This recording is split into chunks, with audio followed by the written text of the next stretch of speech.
Hello my dear students, welcome to Score plus.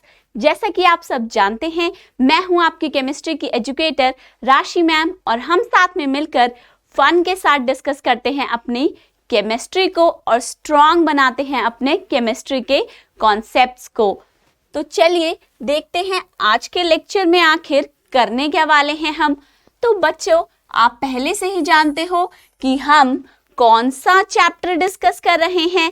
हम कर रहे हैं अपनी क्लास 9th का चैप्टर नंबर 1, जो कि है मैटर इन आवर सराउंडिंग्स, है ना बच्चों।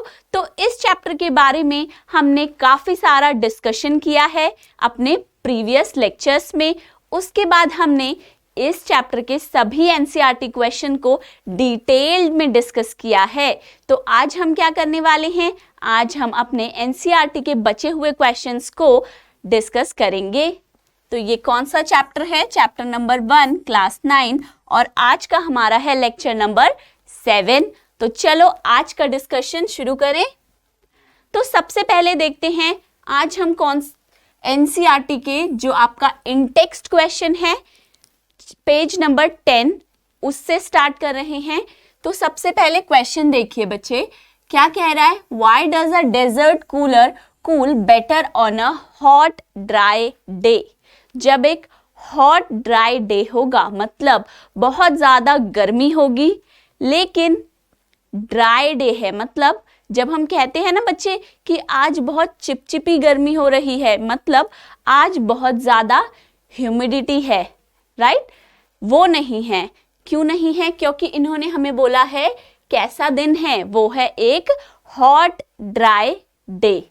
ठीक है बच्चे, अब हमें बताना है कि हॉट ड्राई डे पे जो एक डेजर्ट कूलर है, कूल करने के लिए कूलर यूज करते हैं, वो हमें बहुत ही ठंडी ठंडी हवा देता है, बहुत अच्छी कूलिंग करता है। कब करता है अच्छी कूलिंग? जब एक हॉट ड्राई डे होता है। अब ये हमसे पूछ रहे हैं कि आखिर ऐसा होता क्यों है, क्यों एक डेजर्ट कूलर बहुत अच्छी ठंडी हवा देता है एक हॉट ड्राई डे पे। ठीक है, तो इसमें क्या इन्वॉल्व है? इसमें बच्चे इसके पीछे का जो राज है ना, वो छुपा है एक केमिस्ट्री के कॉन्सेप्ट पे, एक ऐसी प्रोसेस पे जो हमने ऑलरेडी अपने चैप्टर के अंदर डिस्कस की है। तो अब हम फटाफट से देखते हैं कि इस क्वेश्चन को हम अप्रोच कैसे करेंगे, मतलब क्वेश्चन की तरफ बढ़ेंगे कैसे अपने सॉल्यूशन को पाने के लिए।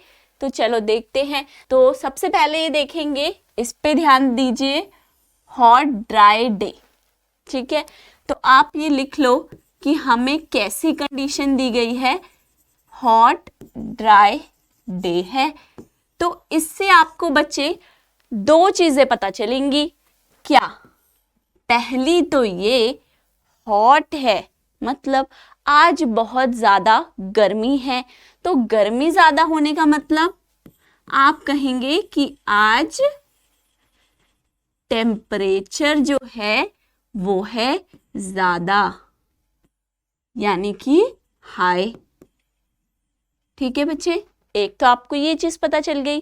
अब सेकंड क्या पता चला, जब इन्होंने बोला हॉट ड्राई डे है, ठीक है, तो ड्राई से क्या मतलब है कहने का कि जो आज ह्यूमिडिटी है वो क्या है, वो लो है, मतलब कम है। ठीक है, इस वर्ड से, हॉट ड्राई डे से आपको दो चीजें पता चल गई कि टेम्परेचर है ज्यादा और ह्यूमिडिटी है कम। तो सबसे पहले ये देखते हैं कि ह्यूमिडिटी होता क्या है, राइट? ये आपको पता होना चाहिए। तो ह्यूमिडिटी हम किसे कहते हैं? हम कहते हैं degree of dampness in air. ठीक है, अब डिग्री ऑफ डैम्पनेस का मतलब क्या है? डैम्पनेस होता है कि गीलापन। ठीक है, डैम्पनेस से तो हमें ये समझ में आता है। तो degree of dampness in air का मतलब ये है कि जो आपके आसपास की हवा है उसके अंदर कितना मॉइस्चर है। मॉइस्चर मतलब वाटर प्रेजेंट होगा, किस फॉर्म में? वाटर वेपर्स की फॉर्म में। ठीक है, तो इसका मतलब क्या है डिग्री ऑफ डैम्पनेस का, कि कितना बच्चे मॉइस्चर प्रेजेंट है आपकी एयर में।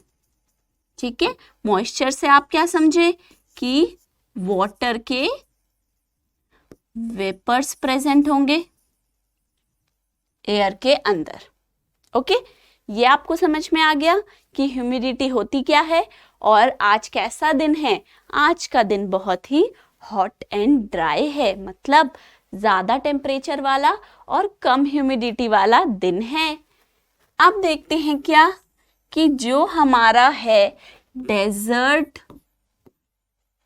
कूलर, जो हमें ठंडी ठंडी हवा दे रहा है, वो करता क्या है? पंप के थ्रू, है ना, घास को क्या करते हैं, गीला करते हैं पानी डाल के। तो वो पानी क्या होता है जो इसके अंदर आप वाटर यानी कि पानी पास करते हो, वो करता है क्या? वो करता है इवेपोरेट, यानी कि इवेपोरेशन की प्रोसेस होगी। और वो इवेपोरेशन की प्रोसेस क्या करती है? Causes cooling. ये हम ऑलरेडी पढ़े थे चैप्टर में, दैट इवेपोरेशन प्रोसेस और इवेपोरेशन फिनोमिना कॉजेस कूलिंग।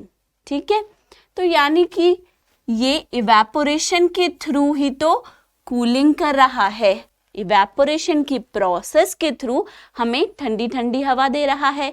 ठीक है, अब हमने ये सब पढ़ने के साथ हमने क्या पढ़े? हमने पढ़ा कि जो ये इवेपोरेशन की प्रोसेस है, ठीक है, इवेपोरेशन अगर याद नहीं तो जल्दी से देखो, इवेपोरेशन क्या था हमारा? हमने सबसे पहले कहा था ये होता है एक सरफेस फिनोमिना। ऐसा क्यों बोला कि सरफेस फिनोमिना है? क्योंकि जब इवेपोरेशन होता है, जैसे कि मानो ये एक बीकर में पानी है, यहाँ हो रहा है इवेपोरेशन, तब बच्चे हमने बहुत अच्छे से, बहुत ध्यान से एक चीज पढ़ी थी। वो क्या था कि जब भी इवेपोरेशन होता है तब आपके सिर्फ और सिर्फ वो वाटर मॉलिक्यूल्स वेपर्स में कन्वर्ट होंगे जो कि वाटर के सरफेस पे होंगे। बल्क के जो पार्टिकल्स होंगे वो कभी भी इवेपोरेट नहीं होंगे थ्रू इवेपोरेशन। तो इवेपोरेशन सरफेस फिनोमिना क्यों है? क्योंकि ये अप्लाई होता है हमारे उन मॉलिक्यूल्स में जो सरफेस के ऊपर बैठे होते हैं। ठीक है, जो कहाँ हैं? सरफेस पे हैं। उन मॉलिक्यूल्स के ऊपर जो फोर्स ऑफ अट्रैक्शन होता है बाकी सारे पार्टिकल्स के मुकाबले वो कम होता है। ठीक है, अब हमें क्या पता है? अगर फोर्स ऑफ अट्रैक्शन कम है तो इन्हें लिक्विड से वेपर स्टेट में ले जाना हमारे लिए आसान है, राइट? अगर एक मॉलिक्यूल जो बल्क में है, अब ये ध्यान रखिएगा कि सरफेस ये क्या है? ये हैं वो पार्टिकल्स जो सरफेस पे हैं, ये बच्चे। ठीक है, और जो ये वाले हैं ये कौन से हैं? ये हैं बल्क में, मतलब ये अंदर हैं, अंदर नीचे। ठीक है, तो ये जो सरफेस के पार्टिकल्स हैं इनके ऊपर जो फोर्स ऑफ अट्रैक्शन बोलते हैं हम, वो होता है लेस, यानी कि कम फोर्स ऑफ अट्रैक्शन होता है एज कंपेयर टू इन पार्टिकल्स के ऊपर, क्योंकि इनके ऊपर जो फोर्स ऑफ अट्रैक्शन है वो कैसा है? वो है हाई।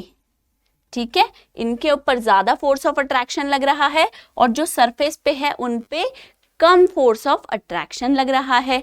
अब इसी वजह से जो ये सरफेस के ऊपर पार्टिकल्स है ना, क्योंकि इनके ऊपर लगने वाला फोर्स ऑफ अट्रैक्शन कम है, तो उस फोर्स ऑफ अट्रैक्शन के कम होने की वजह से क्या होगा कि ये जो पार्टिकल्स हैं ये वेपर्स में कन्वर्ट हो जाते हैं। कब? Below the boiling point, right. ये आपको याद रखना है कि जो इवेपोरेशन की प्रोसेस है, देखो बच्चे अगर देखा जाए आपका, तो अगर हम दो टर्म्स यूज करते हैं, एक इवेपोरेशन और दूसरी बॉइलिंग, अगर आप इन दोनों टर्म्स को देखो तो आपको ये फील होगा कि ये दोनों तो सेम प्रोसेसेस हो गई। इवेपोरेशन में भी मैम आप बोल रहे हैं कि लिक्विड स्टेट से वेपर स्टेट कन्वर्ट हो रहे हैं, और बॉइलिंग में भी तो आप सेम बता रहे हो कि इसमें भी लिक्विड स्टेट से वेपर स्टेट में चेंज हो रहा है।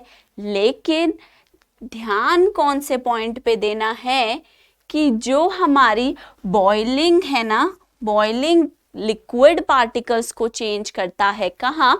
वेपर्स पार्टिकल्स में। पर वो बॉइलिंग कब होती है, हम उसे बॉइलिंग प्रोसेस कब कहते हैं? At boiling point of water या कोई भी लिक्विड, ठीक है।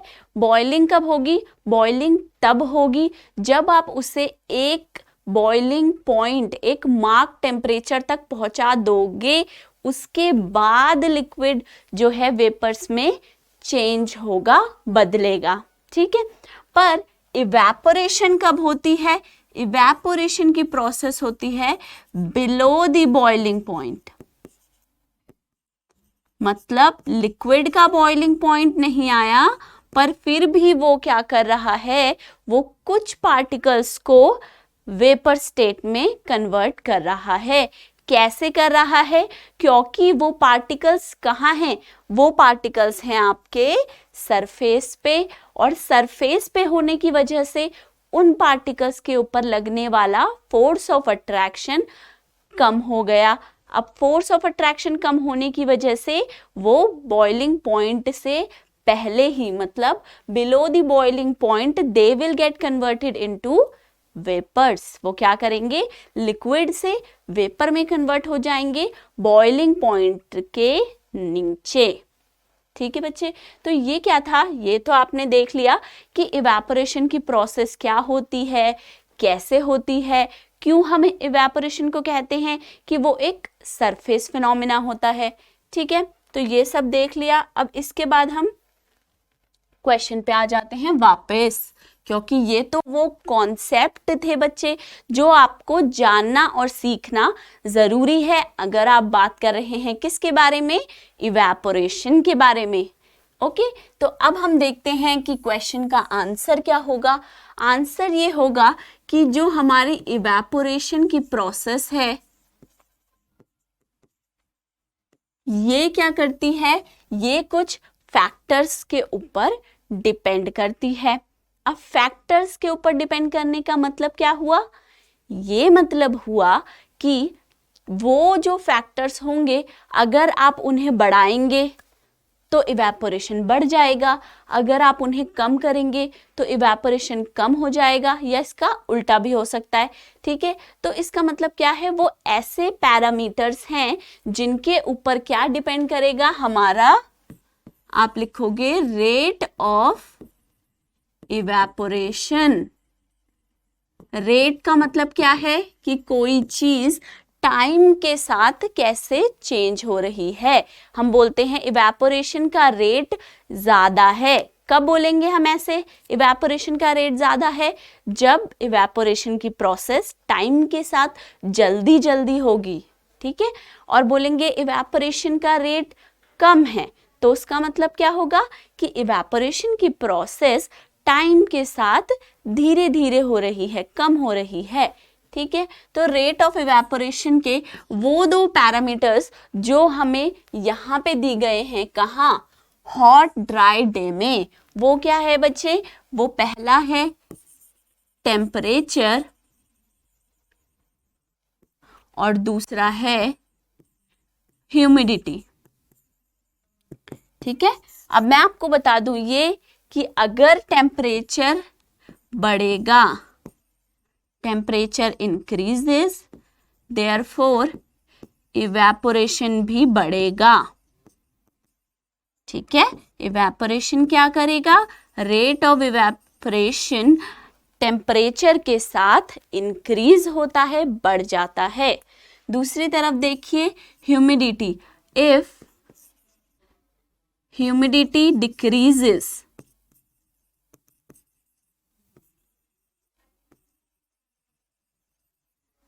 so evaporation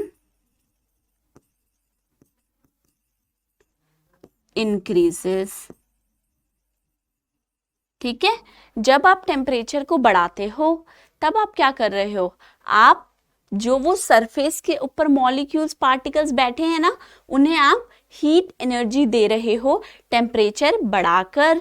तो वो क्या करेंगे? वो जल्दी जल्दी लिक्विड से कहाँ चेंज हो जाएंगे?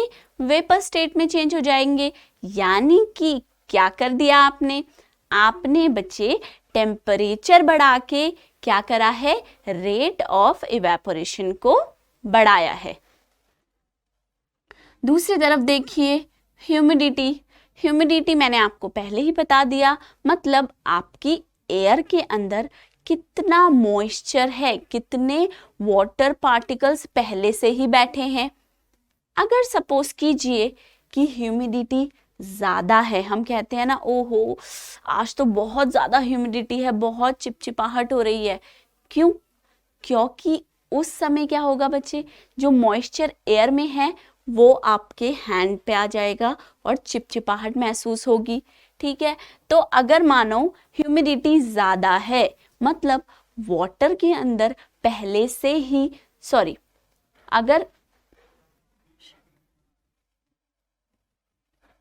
अगर देखिए बच्चे ह्यूमिडिटी ज़्यादा है तो मतलब क्या हुआ कि जो एयर है उसके अंदर ऑलरेडी ही वाटर वेपर्स प्रेजेंट हैं ज़्यादा अमाउंट में। तो वो क्या करेंगे? वो हमारे जो सरफेस पे वाटर पार्टिकल्स हैं उनकी इवेपोरेशन को नहीं होने देंगे। वो क्या कहेंगे? अरे पहले से ही यहाँ पे बहुत भीड़, बहुत धक्कम धुक्की है, तुम भाई अपने वाटर के अंदर ही रहो, लिक्विड स्टेट में ही रहो, कोई ज़रूरत नहीं है वेपर बनने की, यहाँ बहुत ज़्यादा ऑलरेडी भीड़ है, ऐसे कहेंगे। तो वो क्या करेंगे? वो इवेपोरेशन के रेट को कम कर देंगे। ठीक है, वहीं दूसरी तरफ अगर ह्यूमिडिटी कम है, मतलब मॉइस्चर कंटेंट आपकी एयर का कम है, तो जो लिक्विड स्टेट में पार्टिकल्स हैं वो इजीली वेपर्स में कन्वर्ट होंगे, इवेपोरेशन का रेट बढ़ जाएगा। तो जैसे कि हमें पता है हमारे क्वेश्चन में दिया गया है क्या? हॉट ड्राई डे, मतलब टेम्परेचर है ज़्यादा तो इवेपोरेशन भी ज़्यादा हो रही है, और ह्यूमिडिटी है कम तो यानी कि उससे भी इवेपोरेशन ज़्यादा हो रही है। तो हम क्या कह सकते हैं? As the temperature is high and humidity is low, therefore rate of evaporation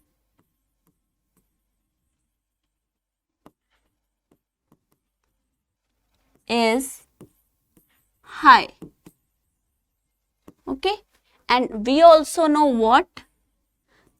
Second point, that evaporation causes cooling. Okay, तो इससे क्या इफेक्ट होगा? That desert cooler cool better on a hot dry day. तो आप लिख सकते हो so a desert cooler cool better on a hot dry day. Okay बच्चे, तो ये क्या था? ये था हमारा क्वेश्चन नंबर 1, जिसके अंदर हमने इवेपोरेशन के बारे में काफी सारी चीजें डिस्कस कर ली। अब देखो नेक्स्ट आने वाले कुछ क्वेश्चन में भी इवेपोरेशन के ऊपर ही डिस्कशन होगा, लेकिन अब हर एक क्वेश्चन में हम वापस से जो हमने शुरू में पढ़ लिया ना कि इवेपोरेशन क्या होती है, प्रोसेस कैसे होती है, ठीक है, और इवेपोरेशन के रेट ऑफ इवेपोरेशन किस किस फैक्टर पर डिपेंड करता है, वही चीजें अब दोबारा से डिस्कस होंगी। ठीक है, तो चलते हैं नेक्स्ट क्वेश्चन पे। Why does water kept in an earthen pot यानी कि मटका become cool during summer? जैसा कि आप देखते हो कि हम क्या करते हैं, गर्मियों में पानी को ठंडा होने के लिए अपने फ्रीजर में रखते हैं, रेफ्रिजरेटर में रख के ठंडा पानी करते हैं, तब ठंडा ठंडा पानी पीते हैं। लेकिन आज भी कई जगह पे ऐसा होता है कि कभी कभार क्या होता है, हमारी जो दादी नानी है वो क्या कहती हैं, वो ये कहती हैं कि भाई मुझे तो फ्रिज का पानी नहीं पीना, मेरे लिए तो एक मिट्टी का मटका लेकर आओ, मैं उसमें पानी रखूंगी। और अगर आपने अपने घर में वो रखा होगा तो आप ये ऑब्जर्व करते होगे कि चलो रेफ्रिजरेटर में तो पानी ठंडा होता ही है, वो तो एक मशीन है, उसका तो काम ही यही है। लेकिन बच्चे जो वो मिट्टी का घड़ा है, आखिर उसमें पानी कैसे अपने आप ठंडा हो जाता है ना? तो यही चीज को वो पूछ रहे हैं क्वेश्चन में हमसे कि जो एक मटका है, मिट्टी का घड़ा है, उसके अंदर जब हम इतनी ज्यादा गर्मी में पानी रखते हैं तो वो गर्म ही रहने के बजाय ठंडा कैसे हो जाता है? तो इसके पीछे भी क्या है बच्चे, इसके पीछे भी इवेपोरेशन की प्रोसेस है। अब वो कैसे वर्क करता है वो देखते हैं। हम क्या करते हैं, हम रखते हैं अपने पानी को मटके में ताकि वो ठंडा हो जाए। अब देखिए बच्चे, जो ये मटका होता है ना, इसमें अगर आप ध्यान से देखो तो छोटे छोटे पोर्स होते हैं। जो मिट्टी का मटका बना होता है इसमें बहुत ज़्यादा छोटे छोटे से पोर्स होते हैं। उन छोटे छोटे पोर्स से क्या होता है, water gets absorb in tiny pores. जो आप इस घड़े के अंदर पानी भरते हो, वो पानी क्या करेगा, वो धीरे धीरे रिसता है, मतलब वो क्या करता है, धीरे धीरे एब्जॉर्ब होता है। ठीक है, एब्जॉर्ब होके वो कहाँ आएगा, वो आ जाएगा आपके घड़े के बाहर की तरफ। हल्का हल्का टच करोगे तो आपको थोड़ा हल्का हल्का वो मिट्टी जो है गीली फील होती है। ठीक है, अब जो ये वाटर है जो इस मटके के बाहर आएगा, मतलब इस घड़े के सरफेस पे होगा। अब क्या है, हॉट समर चल रहा है, मतलब बहुत ही ज्यादा गर्मी है। हॉट समर से हमें क्या समझ में आ गया, हमने फटाफट ये समझ लिया कि अच्छा हॉट समर है, गर्मी है, तो यानी कि बहुत ज्यादा टेम्परेचर होगा, यानी कि टेम्परेचर क्या होगा बच्चे, हाई होगा।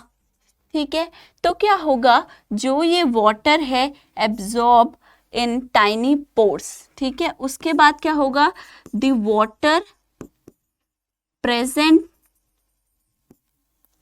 On surface get evaporated.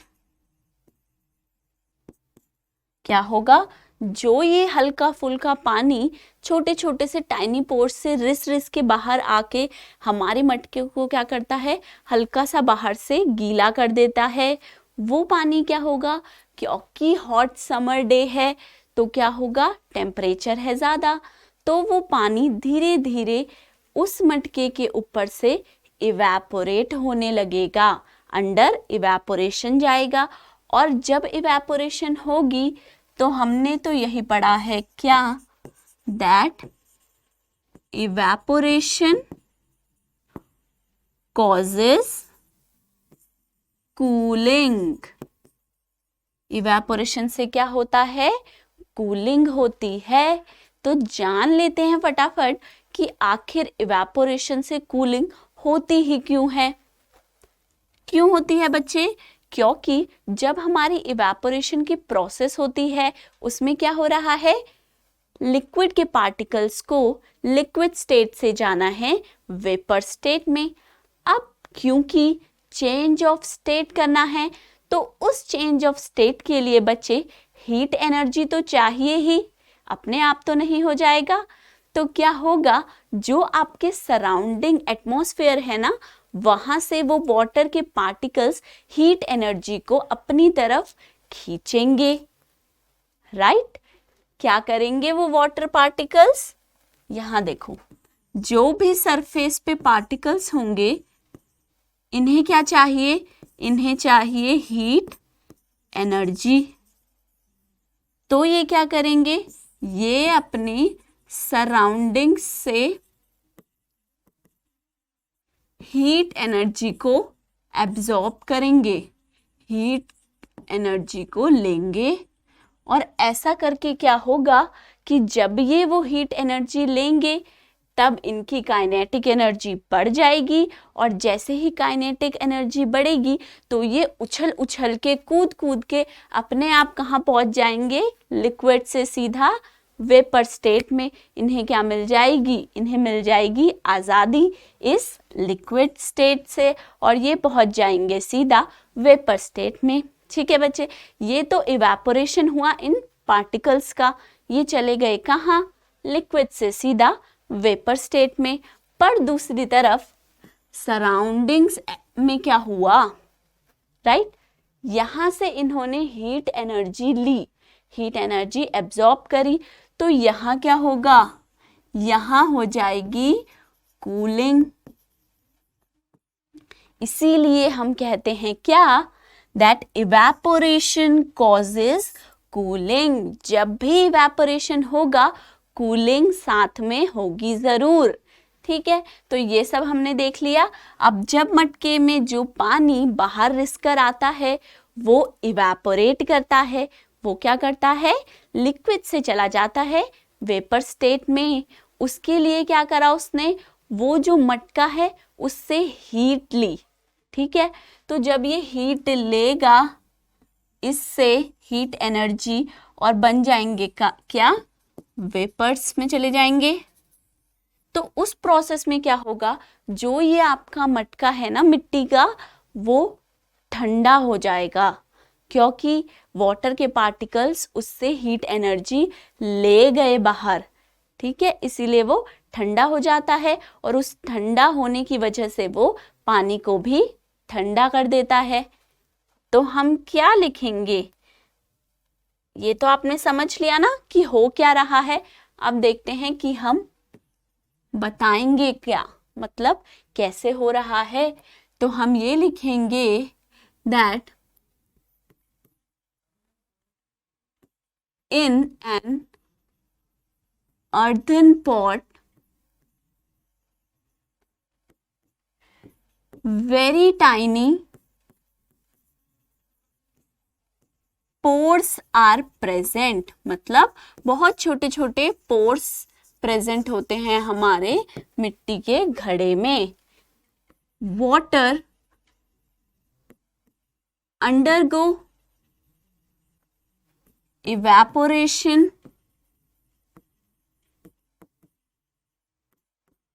through these pores। ठीक है, evaporation of water होगा। as we know, मतलब हमें ऑलरेडी पता है क्या? that evaporation causes cooling। evaporation causes cooling, therefore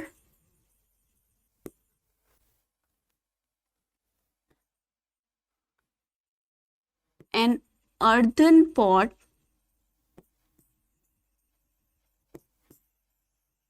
gets cool during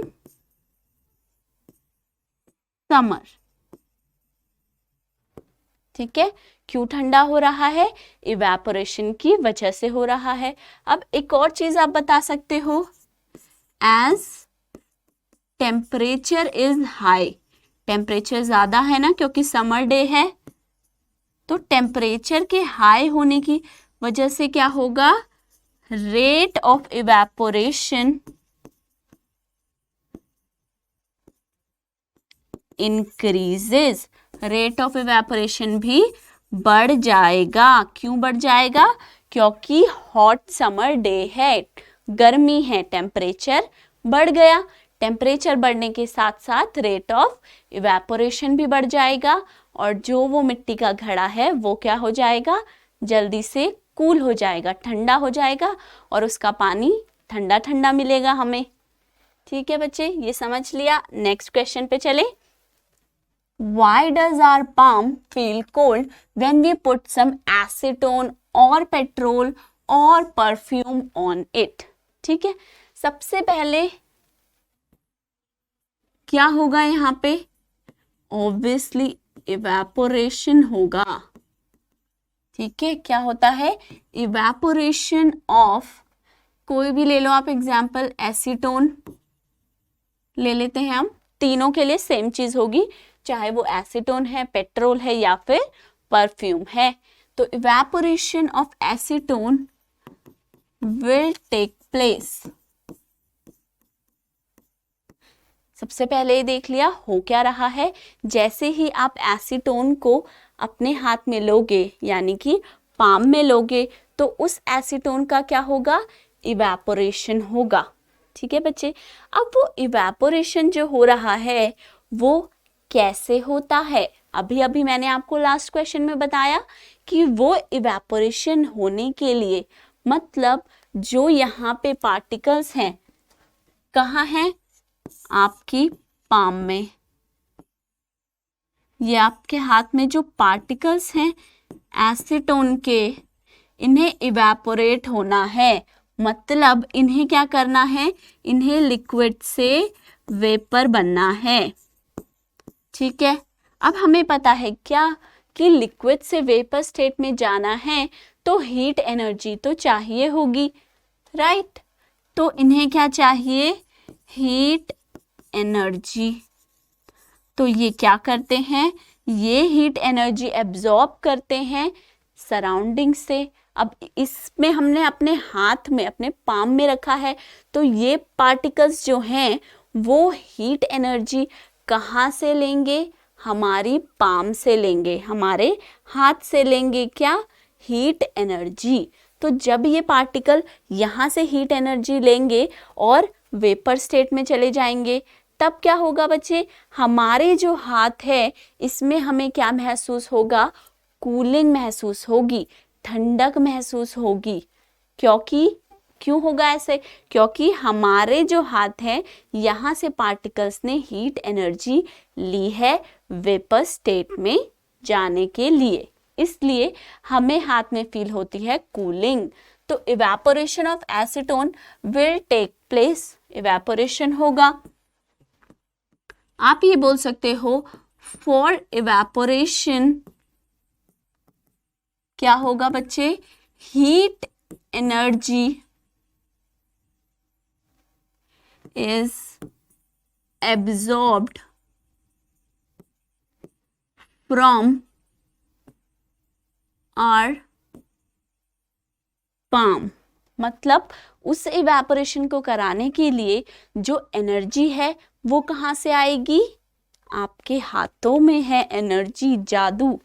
तो वो हीट एनर्जी आएगी आपकी पाम से। अब जब हीट एनर्जी हमारी पाम से निकल गई तो हमें क्या महसूस होगा? कूलिंग होगी। तो आप बोलोगे for evaporation heat energy is absorbed from our palm, therefore क्या होगा? देयरफॉर आवर पाम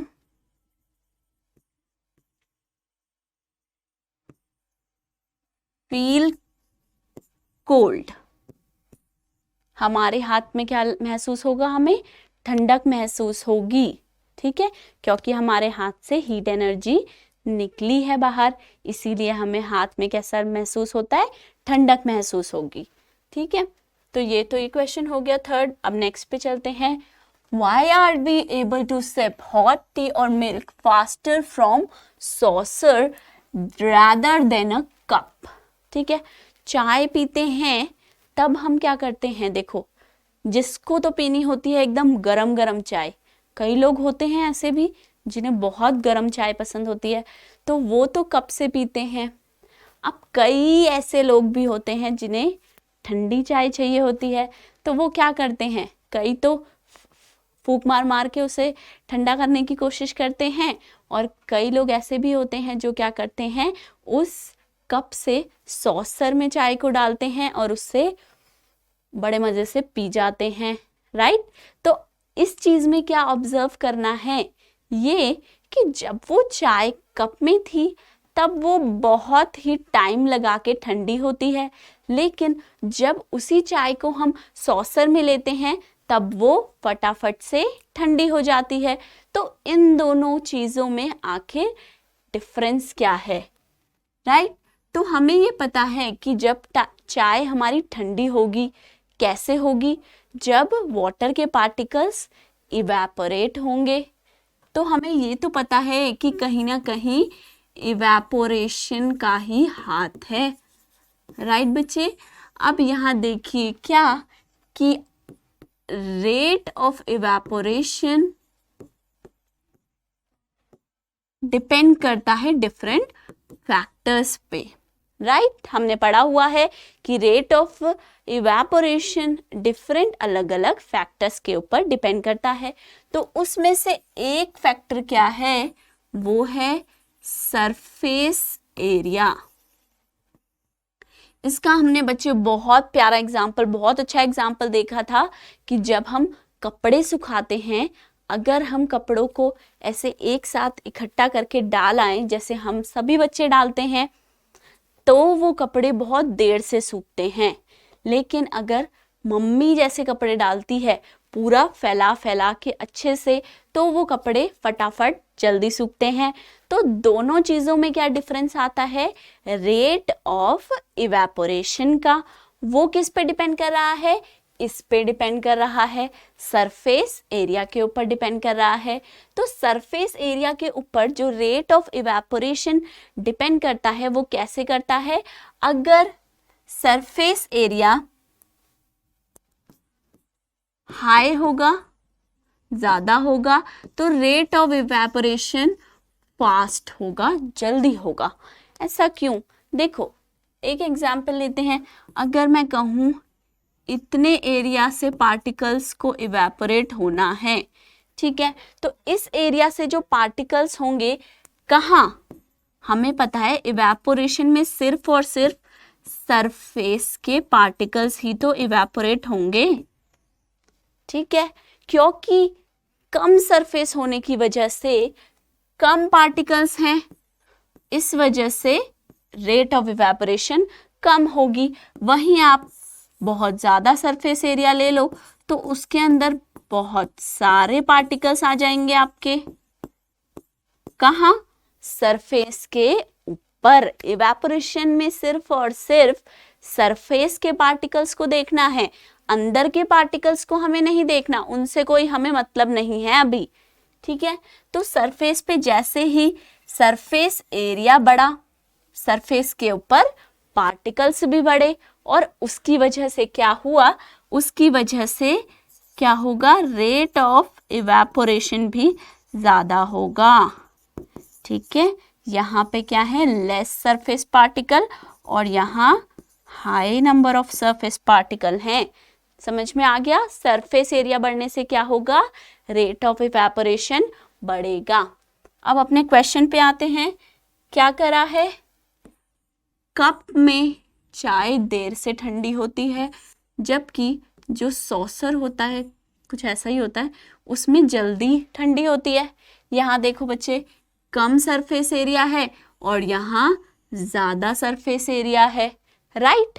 आप लिख सकते हो सरफेस एरिया जो है आपका, यहाँ कैसा है, लेस है और यहाँ हाई है। तो इसका मतलब क्या है, जो रेट ऑफ इवेपोरेशन होगा वो कप के केस में क्या होगा, लेस या फिर लो रेट ऑफ इवेपोरेशन होगा, जबकि सॉसर के केस में कैसा होगा, हाई रेट ऑफ इवेपोरेशन होगा।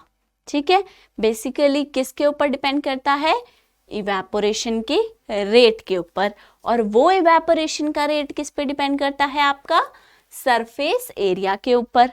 ठीक है, ज्यादा सरफेस एरिया होगा तो ज्यादा इवेपोरेशन होगा, चाय जल्दी ठंडी हो जाएगी।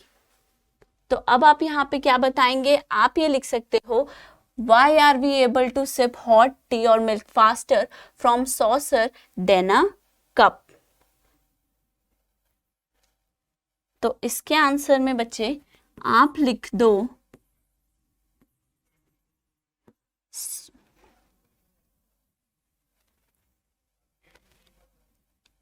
आप ये लिखिए, surface area of saucer is greater than cup। ठीक है, सरफेस एरिया ज्यादा है किसका, सॉसर का, एज कंपेयर टू आपके कप का। कप का सरफेस एरिया कम है और जो आपका सॉसर है उसका सरफेस एरिया ज्यादा है। Due to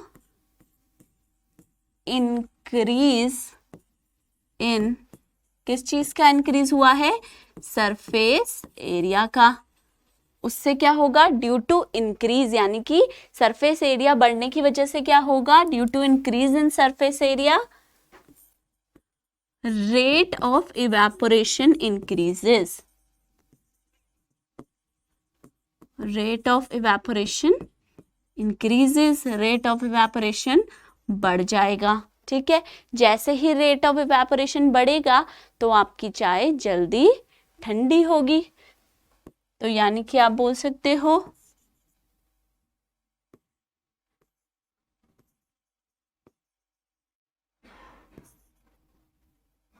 in saucer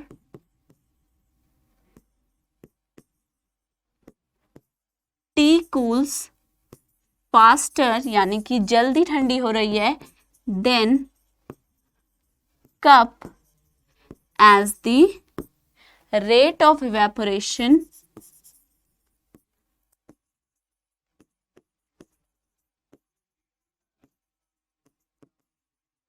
is higher।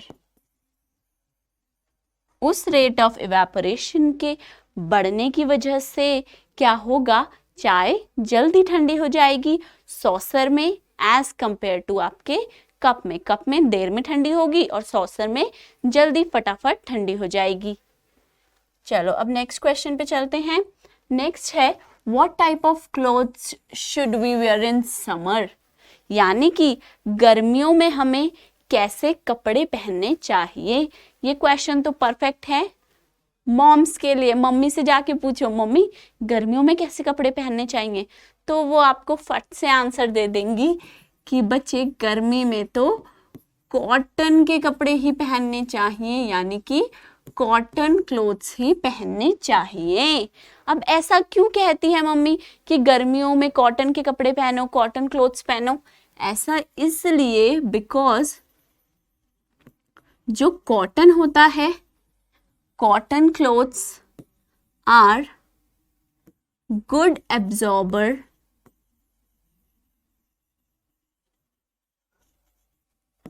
Of sweat. देखो बच्चे, जब हमें गर्मी होती है बहुत ज़्यादा तो हमें पसीना भी बहुत ज़्यादा आता है, यानी कि स्वेट बहुत ज़्यादा निकलता है हमारी बॉडी से। अब जो कॉटन के कपड़े होते हैं वो क्या करते हैं, वो उस पसीने को सोख लेते हैं, मतलब एब्जॉर्ब कर लेते हैं। जैसे ही वो उस स्वेट को एब्जॉर्ब करेंगे तो क्या होगा, स्वेट जो है गेट्स evaporated ठीक है, वो स्वेट क्या करेगा, वो इवेपोरेशन करेगा, वो इवेपोरेट होगा। कहाँ से, जो आपके कॉटन के कपड़े उसे एब्जॉर्ब कर लेंगे तो वो इजीली इवेपोरेट हो पाएगा। और जब उसका इवेपोरेशन होता है तो उस समय क्या करता है, आपकी जो बॉडी है उससे हीट एनर्जी लेकर फिर इवेपोरेट करेगा। तो क्योंकि आपकी बॉडी ने हीट एनर्जी दी, मतलब हीट बाहर निकली, तो उस वजह से हमें क्या होता है, जब भी आपने देखा होगा जब हमें पसीना आता है और वो पसीना सूखता है, जैसे ही हम पंखे के नीचे गर्मी से जाते हैं और बहुत पसीना आ रहा होता है तो एकदम से बहुत ठंडक ठंडक महसूस होने लग जाती है। वो ठंडापन आखिर आता कहाँ से है, क्योंकि जो वो सारे पसीने के पार्टिकल्स हैं, स्वेट के पार्टिकल्स हैं, वो क्या करते हैं, पंखे के नीचे जैसे ही हम जाते हैं तो वो क्या करते हैं, वो हमारी बॉडी से हीट एनर्जी लेके जल्दी फास्ट इवेपोरेट होना स्टार्ट कर देते हैं। और उस इवेपोरेशन की वजह से, क्योंकि उस इवेपोरेशन को करने के लिए जो वो थोड़ी बहुत हीट चाहिए होती है वो हमारी बॉडी से लेते हैं, इसीलिए हमें ठंडक महसूस होती है। ठीक है, तो आप बोल सकते हो cotton clothes are good absorber of sweat, sweat get evaporated from our body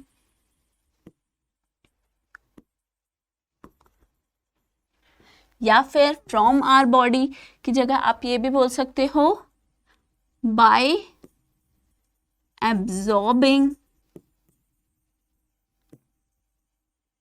heat energy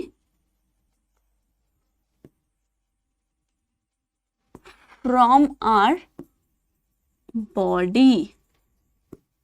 ठीक है, जब हीट एनर्जी हमारी बॉडी से एब्जॉर्ब करके इवेपोरेट करेंगे स्वेट के पार्टिकल्स, तब हमारी बॉडी को कैसा महसूस होगा, ठंडक महसूस होगा। तो आप बोल सकते हो स्वेट गेट इवेपोरेटेड, इसकी जगह हम क्या बोलेंगे, sweat gets evaporated by absorbing heat energy from our body giving us a cooling sensation।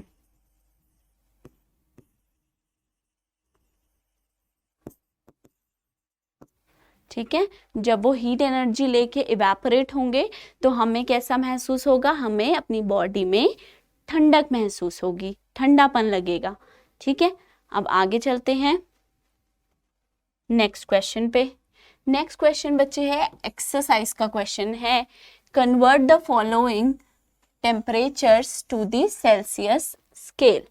ठीक है, फर्स्ट है 298 केल्विन और सेकंड है 470 केल्विन। तो हमें इन दोनों का ही कन्वर्जन करना है।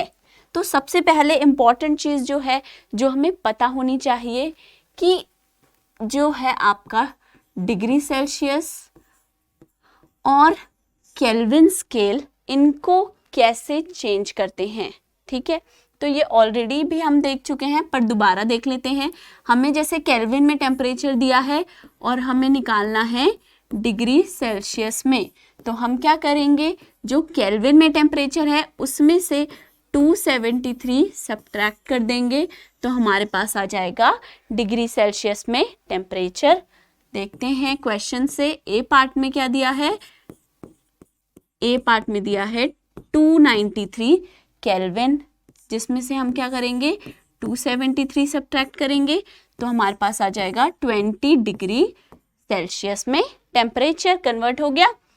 बी पे देखो,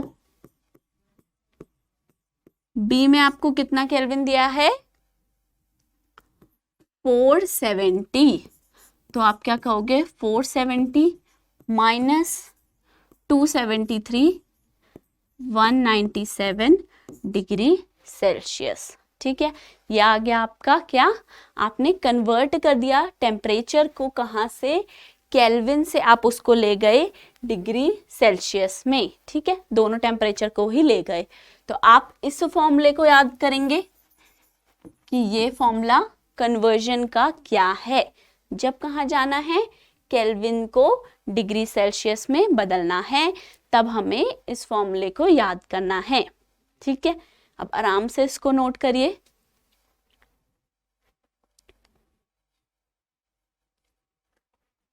अब जैसे बच्चे हमने इतने सारे क्वेश्चन को डिस्कस किया, तो कभी कभार आपके दिमाग में ये आता होगा कि इतने सारे क्वेश्चंस हम डिस्कस क्यों करते हैं। आता ही होगा, ऑब्वियस है, हर बच्चे के दिमाग में आता है।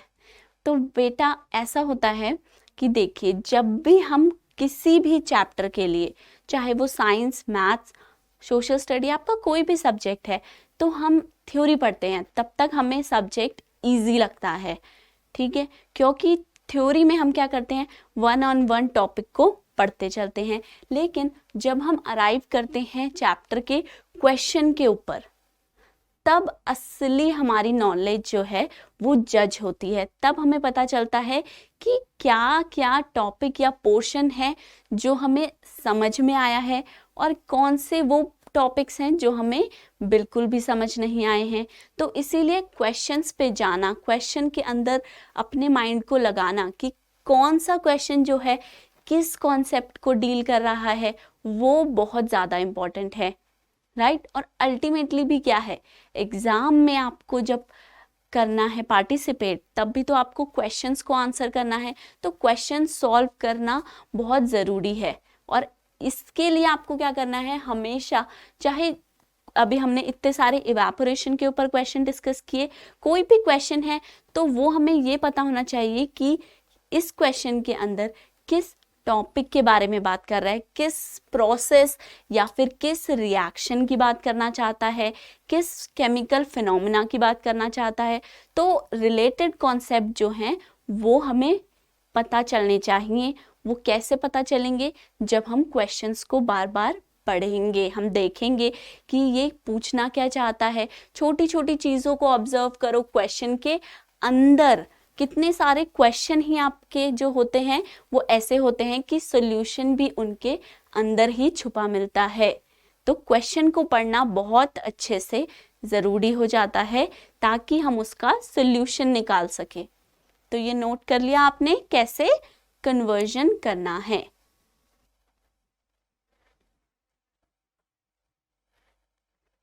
नेक्स्ट क्वेश्चन पे चलें। नेक्स्ट क्या है, convert the following temperature to kelvin scale.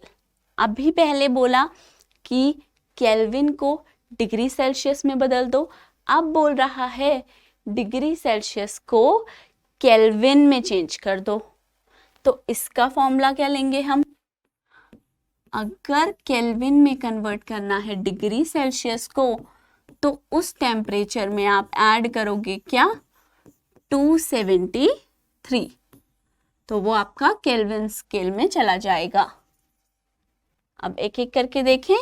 सबसे पहला क्या है, 25 डिग्री, उसमें आप क्या ऐड करोगे, 273, तो ये आपका आ जाएगा 298 केल्विन। आपने क्या किया, आपने डिग्री सेल्सियस वाले टेम्परेचर को केल्विन में कन्वर्ट कर दिया। अब दूसरा देखते हैं, बी पार्ट। 373 डिग्री सेल्सियस है, इसमें क्या ऐड करोगे आप, 273, तो आपका क्या आ जाएगा, 646 केल्विन, राइट। यानी कि देखो, एक और चीज यहां से सीखो, वो क्या, कि आप क्या बोलोगे, जो 25 डिग्री है, यानी कि जो 25 डिग्री सेल्सियस होता है ना, कहाँ, जब हम सेल्सियस में टेम्परेचर को मेजर करते हैं, वो किसके बराबर होता है हमेशा, 298 केल्विन। ये दोनों टेम्परेचर क्या हैं, बराबर हैं, इक्वल हैं। उसी तरीके से 373 जो डिग्री सेल्सियस है वो किसके बराबर है, किसके इक्वल है, वो इक्वल है 646 केल्विन के, ठीक है। ये दोनों टेम्परेचर भी क्या है, ये दोनों टेम्परेचर भी इक्वल हैं, बराबर हैं। चलिए अब नेक्स्ट क्वेश्चन पे। नेक्स्ट क्वेश्चन है, give reason for the following observations. क्या ऑब्जर्वेशंस है, naphthalene balls disappear with time without leaving any solid. Naphthalene balls क्या होती हैं, छोटी छोटी ऐसी गोलियां सी होती हैं बच्चे, वाइट कलर की होती हैं नैप्थलीन बॉल्स। घर पे अगर मम्मी से पूछोगे ना, मम्मी आप कपड़ों के अंदर एक सफेद सफेद गोलियां रखते हो, वो क्या होती है? तो वो ही सफेद गोलियां होती हैं नैप्थलीन बॉल्स। उसका केमिकल नेम है नैप्थलीन। ठीक है, वो नैप्थलीन बॉल्स जो मम्मी कपड़ों के अंदर रखती है, किस लिए? ताकि कपड़ों में गंदी स्मेल ना आ जाए या फिर कीड़े ना लग जाए, राइट। वो क्या करती हैं, वो नैप्थलीन बॉल्स रखते हैं हम कपड़ों के बीच में। कुछ दिनों के बाद जब हम देखते हैं तो वो नैप्थलीन बॉल्स गायब हो जाते हैं। मतलब क्या हुआ, वो जो हमने नैप्थलीन बॉल्स रखे थे, जो क्या थे, सॉलिड थे, वो अपने आप ही गायब हो गए। अब गायब होने का मतलब क्या है? कहाँ चली गई? इनविजिबल हो गई? नहीं, गायब होने से मतलब ये है कि वो सॉलिड से बन गई गैस, राइट। तो जो ये क्वेश्चन पूछ रहे हैं, क्या naphthalene ball disappear with no time without leaving any solid, वो क्यों होता है? तो आप ये बोलोगे, जो नैप्थलीन है balls undergo sublimation process. Naphthalene balls में क्या होगा? सब्लिमेशन की प्रोसेस होगी। अब जो सब्लिमेशन की प्रोसेस है, ऑल्दो हम इसको काफी बार डिस्कस कर चुके हैं, पर दोबारा देखते हैं। सब्लिमेशन में क्या होता है, जो आपकी सॉलिड स्टेट है वो डायरेक्टली किस में कन्वर्ट होती है? Solid state gets converted to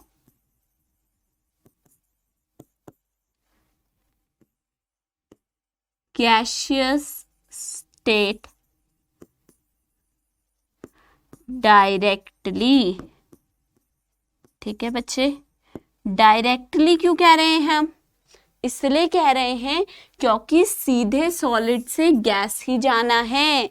ये नहीं कि पहले सॉलिड से लिक्विड बना दिया और फिर लिक्विड से गैसियस स्टेट में चले गए, ऐसे नहीं चलेगा। सब्लिमेशन प्रोसेस में सीधा सॉलिड से डायरेक्टली गैस में कन्वर्ट होना है सॉलिड को। तब हम कहेंगे कि वो जो सॉलिड है दैट अंडरगो सब्लिमेशन प्रोसेस। तो हमारी नैप्थलीन बॉल्स के साथ क्या हुआ है? वही हुआ है, naphthalene balls undergo sublimation process. उस सब्लिमेशन प्रोसेस की वजह से क्या होगा? That naphthalene balls disappear with time without leaving any solid, कि वो कुछ दिनों बाद, कुछ समय बाद अपने आप गायब हो जाएंगी, डिसअपियर हो जाएंगी। ठीक है, क्यों होता है? सब्लिमेशन की प्रोसेस की वजह से होता है। नेक्स्ट क्वेश्चन पे चले। नेक्स्ट है, we can get the smell of perfume sitting several metres away. ये तो हमने लेक्चर में भी डिस्कस किया था कि जब भी हम परफ्यूम अप्लाई करते हैं तो काफी दूर से भी हमें उस परफ्यूम की प्यारी प्यारी अच्छी अच्छी खुशबू आ जाती है। ठीक है, अब क्यों होता है ऐसा? इसके पीछे भी छुपी है केमिस्ट्री की एक प्रोसेस। अब वो प्रोसेस क्या है? कुछ याद आ रहा है? कुछ हमने डिस्कस किया था कि पार्टिकल्स कैसे साथ में घुल मिलकर ट्रैवल करते हैं। याद है या भूल गए? चलो कोई बात नहीं, दोबारा देख लेते हैं। उससे क्या कहते थे हम? डिफ्यूजन कहते थे बच्चे। याद आया? डिफ्यूजन में पढ़ा था ना, कैसे गर्मा गर्म खाने की खुशबू दूर तक आती है पर ठंडे खाने की खुशबू हम तक नहीं पहुंच पाती। तो वो क्यों होता है? डिफ्यूजन की प्रोसेस की वजह से होता है। अब आखिर डिफ्यूजन था क्या? डिफ्यूजन में हमने पढ़ा था intermixing of particles of different substances। मतलब जब दो डिफरेंट टाइप के सब्सटेंसेस, दो डिफरेंट टाइप के मैटर्स के जो पार्टिकल्स हैं वो आपस में घुल मिल जाएं, मिक्स हो जाएं, तब हम क्या कहते हैं कि डिफ्यूजन की प्रोसेस हुई है। अब जो ये केस है बच्चे क्वेश्चन में, इसमें क्या होगा, इसमें हमें दूर तक परफ्यूम की प्यारी खुशबू क्यों आ रही है, डिफ्यूजन की वजह से आ रही है। तो आप ये बोल सकते हो क्या रहा है, particles of perfume intermix with the particles of air and travel several meters away। ठीक है, और आप ये भी लिख सकते हो, दिस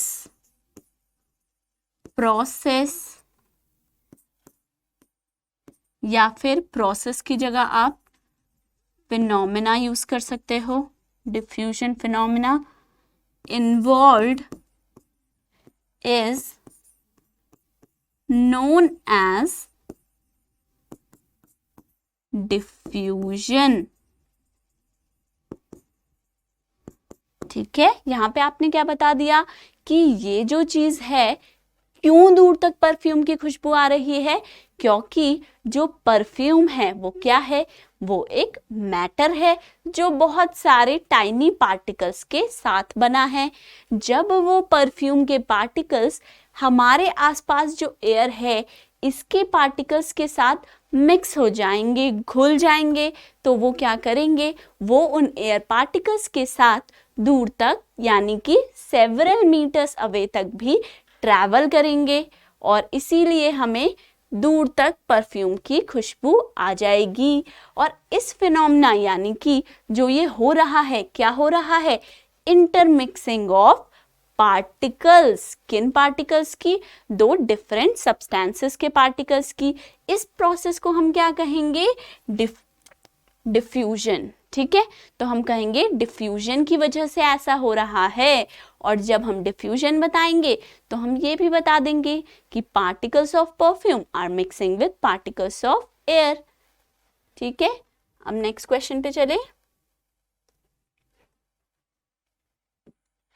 देखो बच्चे, नेक्स्ट क्वेश्चन क्या कह रहा है, arrange the following substances in increasing order of forces of attraction between particles. Water है, शुगर है और ऑक्सीजन है। तो हमसे क्या पूछा है, फोर्सेस ऑफ अट्रैक्शन का ऑर्डर। ठीक है, फोर्स ऑफ अट्रैक्शन का जो ऑर्डर है वो हमें पता है क्या होता है, सॉलिड के पार्टिकल्स में सबसे ज्यादा, फिर लिक्विड के पार्टिकल्स में, और सबसे वीक होता है गैसेस के पार्टिकल्स के बीच में। सॉलिड के पार्टिकल्स कैसे रहते हैं, बहुत चिपक चिपक के, बहुत प्यार से एक साथ। लिक्विड के पार्टिकल्स कैसे रहते हैं, मॉडरेट फोर्स ऑफ अट्रैक्शन से, बहुत ज़्यादा प्यार भी नहीं करते पर बहुत दूर दूर भी नहीं रहते। और गैसेस के पार्टिकल्स कैसे रहना पसंद करते हैं, एक दूसरे से दूर दूर। इसका मतलब क्या है, उनके बीच में वीक फोर्स ऑफ अट्रैक्शन है। ये देखा था ना हमने, सॉलिड में कैसे होते हैं पार्टिकल्स, ऐसे चिपक चिपक के बैठते हैं, लिक्विड में थोड़ी दूर दूर, और गैसेस के पार्टिकल्स तो एक दूसरे से बहुत ज्यादा दूर दूर होते हैं, क्योंकि फोर्स ऑफ अट्रैक्शन सॉलिड में होता है हाई, लिक्विड में होता है मॉडरेट, और आपके गैसेस में होता है weak force of attraction between particles. किनके बीच में फोर्स ऑफ अट्रैक्शन की बात कर रहे हैं, बिटवीन पार्टिकल्स। अब जो आपको ये चीजें सब्सटेंसेस दी गई हैं जिनका फोर्स ऑफ अट्रैक्शन का ऑर्डर पूछा है, वो देखिए वाटर है, शुगर है, ऑक्सीजन है। इसमें से हमें पता है वाटर तो लिक्विड है और शुगर क्या है, शुगर सॉलिड है, और वहीं ऑक्सीजन क्या है, गैसियस स्टेट है। तो यानी कि शुगर में सबसे हाईएस्ट फोर्सेस ऑफ अट्रैक्शन होंगे क्योंकि शुगर सॉलिड स्टेट में है। वाटर में होंगे उससे कम क्योंकि वो है लिक्विड स्टेट ऑफ मैटर। और सबसे कम फोर्सेस ऑफ अट्रैक्शन किस में होगा, ऑक्सीजन में होगा क्योंकि वो गैसियस स्टेट में है, और गैसियस स्टेट में होते हैं वीक फोर्सेस ऑफ अट्रैक्शन। तो ये जो है हमारे पास क्या आ गया, हमारे पास आ गया इन तीनों सब्सटेंसेस का ऑर्डर। किस चीज का order, forces of attraction between particles का ऑर्डर। मतलब दो जो इनके पार्टिकल्स हैं वो एक दूसरे को कितना ज्यादा अट्रैक्ट करते हैं उसका हमने ऑर्डर निकाल लिया। सबसे ज्यादा फोर्स ऑफ अट्रैक्शन शुगर में, फिर वाटर में, और सबसे कम होता है ऑक्सीजन के पार्टिकल्स के बीच में। नेक्स्ट क्वेश्चन पे चलिए बच्चे, अब आ जाते हैं हमारे नेक्स्ट क्वेश्चन पे। जैसे कि आप देख रहे हैं क्वेश्चन क्या है, what is the physical state of water at. Okay, question क्या कर रहा है, ये हमें डिफरेंट टेम्परेचर दे रहा है और हमसे पूछ रहा है कि जो आपका वाटर है वो उस टेम्परेचर पे किस फिजिकल स्टेट में होगा।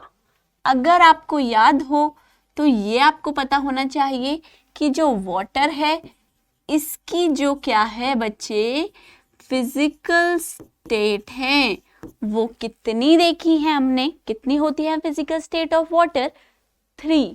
कौन कौन सी थी, वो थी सॉलिड, लिक्विड और गैसियस स्टेट। सॉलिड स्टेट यानी कि आपकी आइस, बर्फ क्या होती है, सॉलिड स्टेट ऑफ वाटर होती है। फिर लिक्विड यानी कि वाटर, जो आप पानी पीते हो घर पे, वो क्या है, लिक्विड स्टेट ऑफ वाटर है। गैसियस पे आ जाते हैं, स्टीम या फिर जो भाप होती है या वाटर वेपर्स होते हैं वो किस स्टेट में होते हैं, वो होते हैं आपके gaseous state of water, right. तो ये तीनों जो स्टेट हैं, अब क्वेश्चन पूछ रहा है कि हम आपको क्या दे रहे हैं, भाई हम आपको देते हैं एक टेम्परेचर और आप हमें ये बता दीजिए कि उस टेम्परेचर पे जो आपका प्यारा पानी है, वाटर है, ये क्या होगा, क्या ये सॉलिड होगा या ये लिक्विड होगा या फिर गैसियस स्टेट में होगा। तो देखते हैं 1 by 1। ये क्या है, 25 डिग्री, 25 डिग्री सेल्सियस, यानी कि वो टेम्परेचर जो जनरली प्रेजेंट होता है, कैसे, as a room temperature, right. Normal days पे ये क्या होता है, हमारा रूम टेम्परेचर होता है। अब अगर आप घर पे देखो तो 25 डिग्री पे पानी यानी कि वाटर कैसा होता है, लिक्विड स्टेट में होता है। जो पानी आप पीते हो वो कैसा होता है, लिक्विड स्टेट पे होता है 25 डिग्री सेल्सियस में। हमने बता दी क्या, physical state of water at 25 degree Celsius क्या होगा, लिक्विड स्टेट में होगा। अब चलते हैं इसके ही दूसरे पार्ट पे जहां टेम्परेचर दिया गया है 0 डिग्री सेल्सियस। पानी के बारे में हमें क्या पता है कि जो मेल्टिंग पॉइंट होता है, मेल्टिंग पॉइंट मतलब वो टेम्परेचर जहां पे जाकर जो सॉलिड वाटर है वो लिक्विड वाटर में कन्वर्ट हो जाता है, वो क्या होता है, 0 डिग्री सेल्सियस होता है। यानी कि बच्चे 0 डिग्री पहुंचते ही क्या होगा, जितना भी सॉलिड फॉर्म में वाटर होगा ना, यानी कि आइस की फॉर्म में जो वाटर होगा वो पिघलना शुरू करेगा और क्या बनाने लगेगा, लिक्विड वाटर बनाने लगेगा। यानी कि सॉलिड जो है वो बनाएगा लिक्विड 0 डिग्री सेल्सियस पे। अब यहां पे ये गलती नहीं करनी, क्या कि आप ये सोच लो कि हर एक जो दुनिया में सॉलिड है ना वो सबके सब ही 0 डिग्री पे पिघलेंगे, मेल्ट होंगे और लिक्विड बनाने लगेंगे। तो ऐसा नहीं है। 0 डिग्री जो टेम्परेचर है वो मेल्टिंग पॉइंट है सिर्फ और सिर्फ किसका, आपके वाटर का। सिर्फ वाटर 0 डिग्री पे मेल्ट होकर लिक्विड बनाएगा, बाकी और किसी सब्सटेंस का मेल्टिंग पॉइंट नहीं है ये। ठीक है, अलग अलग चीजों के लिए जो मेल्टिंग पॉइंट है यानी कि जो वो टेम्परेचर है जहां पे सॉलिड से वो लिक्विड में कन्वर्ट होंगे वो डिफरेंट होता है फॉर डिफरेंट सब्सटेंसेस। अब 0 डिग्री पे क्या होगा, जो आइस है यानी कि सॉलिड वाटर है वो लिक्विड यानी कि पानी बनाना शुरू कर देगी। अब बच्चे शुरू कर देगी का मतलब क्या होता है कि उस 0 डिग्री पे हम ये तो नहीं कह सकते कि सारी की सारी बर्फ जो है वो पानी बन चुकी है, राइट। यानी कि कुछ बर्फ है सॉलिड फॉर्म में, यानी कि कुछ वाटर जो है वो सॉलिड है 0 पे और कुछ ऐसा भी है जो पिघलकर पानी बना चुका है। तो आप क्या कहेंगे, आप ये कहेंगे एट 0 डिग्री सेल्सियस। ठीक है, 0 डिग्री किसके बराबर होता है, 273 केल्विन के। वहां पे क्या होगा, both solid and liquid state of water coexist. Coexist का मतलब क्या है यहाँ पे कि दोनों चीजें साथ साथ रहेंगी। कौन दोनों चीजें साथ साथ रहेंगी, लिक्विड सॉलिड स्टेट भी और लिक्विड स्टेट भी। किसकी, वाटर की। कब, जब टेम्परेचर होगा 0 डिग्री सेल्सियस। ठीक है, तो 0 डिग्री सेल्सियस में अगर आपसे पूछा है फिजिकल स्टेट ऑफ वाटर तो आपका आंसर होना चाहिए कि सॉलिड भी होगा और लिक्विड भी होगा, दोनों साथ में प्रेजेंट होंगे 0 डिग्री पे। अब नेक्स्ट पे चले। नेक्स्ट पूछ रहा है 100 डिग्री पे। तो अब एक और चीज हमने वाटर के बारे में पढ़ी है, that the boiling point of water is 100 degree Celsius. यानी कि इस टेम्परेचर पे क्या होगा, जब आप 100 डिग्री पहुंच जाओगे तब क्या होगा, यहाँ जाके जो लिक्विड वाटर है वो गैस यानी कि स्टीम में कन्वर्ट होना शुरू कर देगा। अब बच्चे शुरू कर देगा, लेकिन ये नहीं कह सकते कि सारा का सारा लिक्विड वाटर गैसियस स्टेट में कन्वर्ट हो जाएगा, ऐसा तो नहीं होगा। तो क्या होगा 100 डिग्री पे कि कुछ लिक्विड वाटर होगा और कुछ स्टीम भी होगी, क्योंकि प्रोसेस शुरू हुई है 100 डिग्री पे। कौन सी प्रोसेस, इवेपोरेशन की प्रोसेस, लिक्विड से स्टीम बनाने की प्रोसेस शुरू हुई है। यानी कि आप क्या कहेंगे, आंसर में आप देंगे at 100 degree Celsius both liquid and gaseous state of water coexist।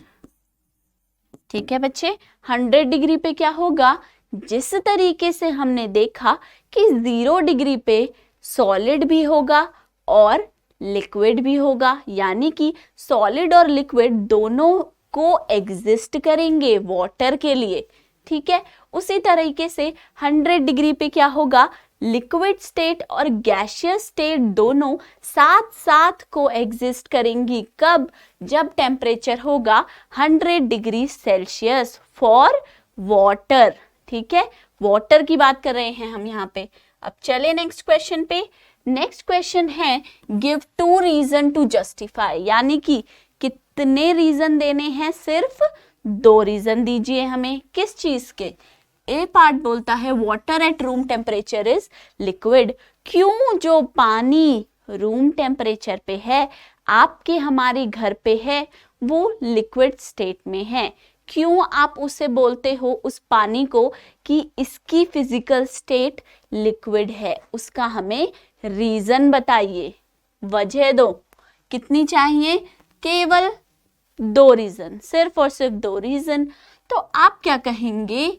आप ये कहेंगे कि जो हमारे घर में पानी है ना, वो जो वाटर है, that does not have definite shape. मतलब ये कि वो जो पानी है उसकी कोई फिक्स्ड शेप नहीं है जो हम रोज पीते हैं। अगर हम उस पानी को छोटे ग्लास में लेते हैं या गोल में लेते हैं तो वो गोल ग्लास की शेप ले लेता है। अगर पतले लंबे ग्लास में पानी पीते हैं तो वो उसी की शेप ले लेता है। कप में पीते हैं तो कप की शेप ले लेता है, और किसी बोल में रखते हैं, कटोरे में रखते हैं तो कटोरे की शेप ही ले लेता है। यानी कि क्या कंक्लूजन आया कि उस वाटर की अपनी कोई शेप नहीं होती। जिस भी बर्तन में डालते हैं वो उस बर्तन के रंग रूप में ढल जाता है, उस बर्तन का ही शेप ले लेता है। यानी कि water doesn't have definite shape, it takes up shape of the container बोल लो आप, या फिर vessel, ठीक है बच्चे। कंटेनर या आप बोल सकते हैं क्या, वेसल। उस पानी की अपनी कोई शेप नहीं है, वो जिस बर्तन में हम उसे रखते हैं उसी की शेप ले लेता है। सेकंड क्या पॉइंट है, वो ये है that water has fixed volume। ऐसा क्यों हमने बोला? ऐसा इसलिए बोला क्योंकि अगर हम 10 ml वाटर लेते हैं, मान लो चलो 100 ml, अगर आपने 100 ml वाटर लिया एक गिलास में या फिर एक कटोरे के अंदर या फिर मान लो एक कप या मग के अंदर, तो क्या होगा? वो जो 100 ml है ना, ये क्या है? ये उस वाटर का वॉल्यूम है। ये जो वॉल्यूम है वो सभी के अंदर बराबर रहेगा। यानी कि जब आपने कंटेनर या फिर वेसल बदले, मतलब क्या बदला आपने उस पानी को रखने के बर्तन बदल दिए। कोई छोटा बर्तन, कोई मोटा, कोई बड़ा, कोई लंबा, ऐसे आपने कंटेनर्स को चेंज किया। लेकिन हर एक कंटेनर में जो वॉल्यूम था वाटर का, पानी का, वो बराबर रहा, सब में ही 100 ml रहा। तो हम क्या कहेंगे? That water has fixed volume. उसका वॉल्यूम क्या है? फिक्स्ड है। अब हमें ये पता है कि डेफिनेट शेप ना होना और अपने कंटेनर का ही शेप ले लेना, और दूसरा point having a fixed volume, ये जो तीनों चीजें हैं ये कौन फॉलो करता है? ये फॉलो करती है लिक्विड स्टेट ऑफ मैटर। ये किसकी प्रॉपर्टीज हैं? ये जो हमने मेंशन की बच्चे, ये किसकी प्रॉपर्टीज हैं? ये है लिक्विड स्टेट की प्रॉपर्टीज। राइट, हम ऑलरेडी पढ़ चुके हैं लिक्विड स्टेट की क्या कैरेक्टरिस्टिक प्रॉपर्टीज होती हैं। तो क्योंकि वाटर जो है हमारा एट रूम टेम्परेचर, कहीं बर्फ ना समझ लो इसे, ठीक है, रूम टेम्परेचर की बात कर रहा है। तो वाटर जो है एट रूम टेम्परेचर, ये सभी उन प्रॉपर्टीज को फॉलो करता है जो हमारी लिक्विड स्टेट की होती हैं। तो इसीलिए हम कहते हैं कि water at room temperature is a liquid, is in liquid state. Next पे चलिए, एन आयरन अलमीरा is a solid at room temperature. ठीक है, जो आपके कमरे के अंदर लोहे की अलमारी है जिसमें आप अपने कपड़े रखते हो, उससे कह रहा है कि वो सॉलिड होता है। तो बताइए जरा कि क्यों सॉलिड होता है। तो आप क्या बोलोगे कि जो ये आयरन अलमीरा है, इसका क्या है बच्चे, has a fixed shape, shape fixed है, साइज फिक्स है, राइट। उसके साथ में क्या है, इसके पास है डेफिनेट बाउंड्रीज, डेफिनेट बाउंड्रीज है। Then it has fixed volume, ठीक है। फिक्स्ड वॉल्यूम के साथ साथ क्या है, इट इज रिजिड सब्सटेंस,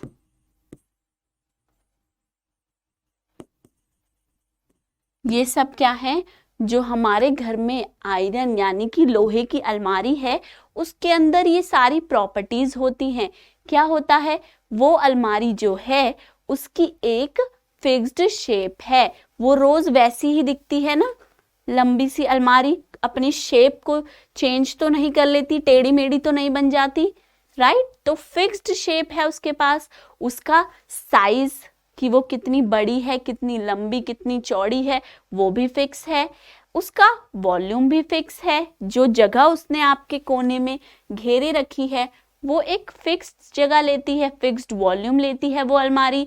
और क्या बच्चे, कि उसके पास डेफिनेट बाउंड्रीज हैं, तभी तो आपको पता चलता है कि अच्छा ये इसकी वॉल्स हैं, ये इसकी बाउंड्रीज है अलमारी की। तीसरी चीज, it is rigid substance. Rigid क्या मतलब, हमने क्या समझा था, क्या होता है, वो सभी चीजें जो इनफ्लेक्सिबल होती हैं। इनफ्लेक्सिबल का मतलब क्या, अगर मैंने किसी सब्सटेंस को लिया और उसके ऊपर एक्सटर्नल प्रेशर या फोर्स लगाया, जैसे मैं इस पेन को दबा रही हूं, अगर मेरे दबाने पर भी ये नहीं दब रहा, मतलब अपनी शेप को चेंज नहीं करेगा, तो हम कहेंगे कि ये रिजिड है। ऐसे ही जो आपकी अलमारी है, जरा उस पर जोर लगाइए, उसे दबाइए, क्या उसका शेप आप चेंज कर सकते हो? क्या आप उसे दबा के बड़ी से छोटी अलमारी बना सकते हो? नहीं कर सकते ऐसा। तो क्यों नहीं कर सकते? क्योंकि वो जो आयरन अलमीरा है ना, वो एक रिजिड सब्सटेंस है। अब देखो, ये जितनी भी प्रॉपर्टीज हमने देखी, ये सभी प्रॉपर्टीज किसकी होती हैं? सॉलिड स्टेट ऑफ मैटर की होती हैं। तो यहां से हमें पता चला ये कि जो हमारी आयरन अलमीरा है वो किस फिजिकल स्टेट में है, वो है solid at room temperature, and iron अलमीरा is a solid at room temperature. Next question पे चलते हैं। नेक्स्ट क्वेश्चन है, why is ice at 273 more effective in cooling then water at the same temperature? ठीक है, बोल रहा है कि जब हम फ्रिज से बर्फ निकाल के लाते हैं और उसे अपने हाथ पे लगाते हैं तो हमें बहुत ज्यादा ठंडक महसूस होती है। वो बर्फ क्या करती है, कूलिंग करती है। और अगर हम पानी अपने हाथ पे लगाएं ठंडा, सेम टेम्परेचर पे ले जाकर, यानी कि 273 केल्विन पर ही ले जाकर उतना ही ठंडा पानी अपने ऊपर लगाएं, तो वो पानी जो है वो हमें उतनी कूलिंग नहीं देता, उतनी ठंडक नहीं देता। तो ऐसा क्यों होता है? तो देखिए बच्चे, जो आइस होती है, मतलब ice at 273 kelvin absorb more heat energy,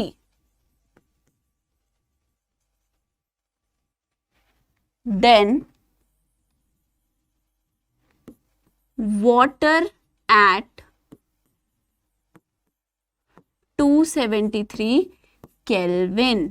ठीक है, अगर बर्फ ज्यादा हीट एनर्जी एब्जॉर्ब करेगी तो यानी कि ज्यादा कूलिंग करेगी। ठीक है, because ice at 273 absorb more heat energy then water at 273, तो क्या होगा, ice at 273 kelvin is more effective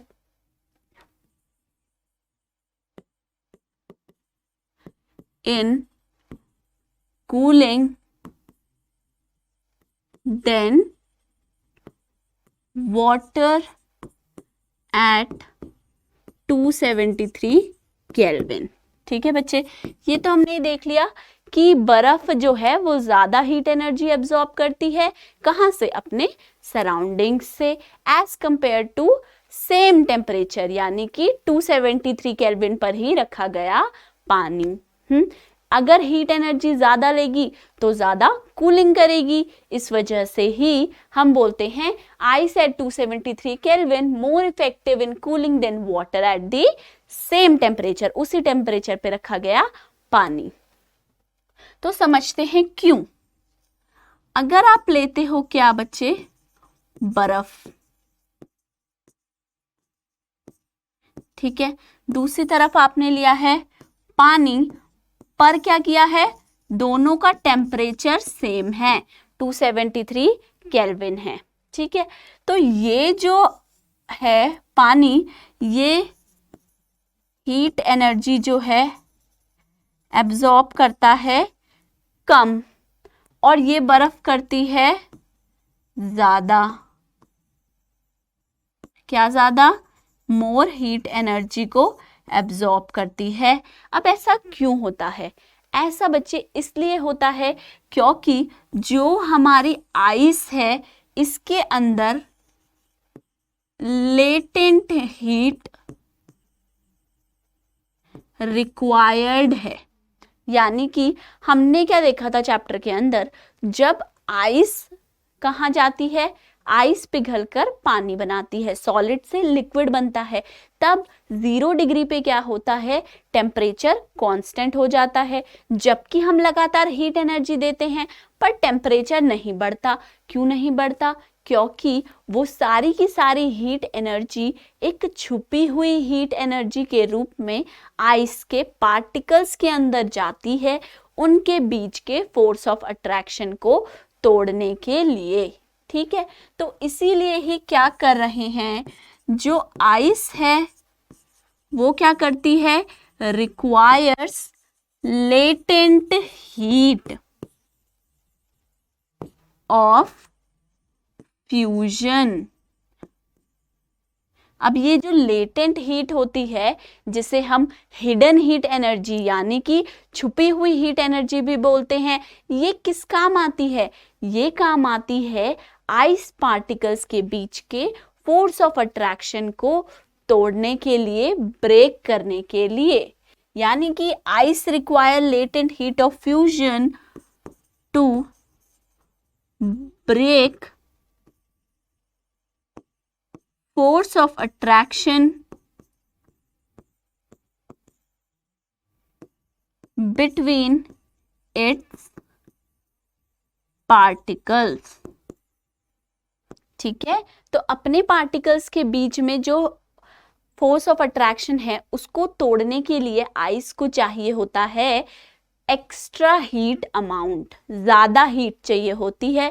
और वही ज्यादा यानी कि लेटेंट हीट जो है वो आइस जब सराउंडिंग से लेगी तो वो आइस जो है वो वाटर के कंपैरिजन में क्या करेगी, ज्यादा कूलिंग करेगी, क्योंकि वो आइस जो 273 केल्विन पे है वो अपने सराउंडिंग से ज्यादा हीट एनर्जी डिमांड करती है, क्योंकि उसे पार्टिकल्स के बीच का फोर्स ऑफ अट्रैक्शन भी तो तोड़ना है, ब्रेक करना है। ठीक है, तो इसीलिए ice at 273 kelvin more effective होती है कूलिंग करने में एज कंपेयर टू किससे, water at the same temperature. Okay, चलिए नेक्स्ट क्वेश्चन पे चलें। नेक्स्ट क्वेश्चन है what produces more severe Burns, boiling water और स्टीम। अगर हम बॉइलिंग वाटर हमारे ऊपर गिर जाए तब हमें ज्यादा नुकसान होगा, या फिर स्टीम कहीं से आके हमारे हाथ में लग जाए तब हमें ज्यादा जलेगा। कब होगा बताओ दोनों केसेस पे। अगर कोई सोचे तो मे बी शायद आप भी यही सोचेंगे कि मैम जो उबलता हुआ पानी होगा ना, बॉइलिंग वाटर, वो हमें ज़्यादा जलाएगा एज कंपेयर टू स्टीम। भाप से तो इतना नहीं जलेगा, लेकिन होता है इसका एग्जैक्ट उल्टा। जो स्टीम होती है वो हमें ज़्यादा बर्न करती है देन बॉइलिंग वाटर। ऐसा क्यों होता है बच्चे? देखिए, जो बॉइलिंग वाटर है यानी कि उबलता हुआ पानी है, तो इस उबलते हुए पानी के पास जो हीट एनर्जी है वो होती है कम। कम क्यों होती है? क्योंकि आप इसे उबाल रहे हो, आप इसे हीट दे रहे हो, ठीक है। जो आप इसके अंदर अगर थर्मामीटर डालोगे, जो टेम्परेचर आएगा वो इंक्रीज करता रहेगा और आप कह दोगे कि अच्छा इतना टेम्परेचर है यानी कि इतना गर्म पानी है, इसके पास काफी हीट एनर्जी है। अब दूसरी तरफ अगर हम स्टीम की बात करें तो स्टीम के केस में क्या हो रहा है? स्टीम कब बनी? कब बनेगी स्टीम? स्टीम तब बनी जब आपने पानी को बॉइलिंग पॉइंट तक पहुंचा दिया, ठीक है। उस बॉइलिंग पॉइंट पे जाकर क्या होगा? जो आपका लिक्विड है वो गैसियस स्टेट में जाएगा यानी कि स्टीम में जाएगा। ये कब होगा? 100 डिग्री सेल्सियस पे होगा। अब इस 100 डिग्री पे हमने क्या चीज देखी थी कि कुछ समय के लिए टेम्परेचर अटक जाता है, कांस्टेंट हो जाता है, जबकि हम तो अभी भी हीट एनर्जी दे रहे हैं। तो होता क्या है? वो सारी की सारी जो हीट एनर्जी हम देते हैं वो कहाँ जाती है? वो लेटेंट हीट ऑफ वेपराइजेशन की फॉर्म में यूज होती है। अब लेटेंट हीट ऑफ वेपराइजेशन करती क्या है? वो छुपी हुई हीट एनर्जी जो दिखती नहीं है। दिखती क्यों नहीं है? क्योंकि टेम्परेचर नहीं बढ़ता। अब टेम्परेचर नहीं बढ़ रहा, दिख नहीं रही, तो जा कहाँ रही है सारी की सारी हीट एनर्जी? वो जाती है लिक्विड के पार्टिकल्स के बीच में फोर्स ऑफ अट्रैक्शन को तोड़ने के लिए, ठीक है। तो यानी कि आप क्या कहेंगे कि जो स्टीम है इसके पास जो हीट एनर्जी है वो क्या है? वो बच्चे हाई है, बहुत ज्यादा हीट एनर्जी होती है। किस फॉर्म में?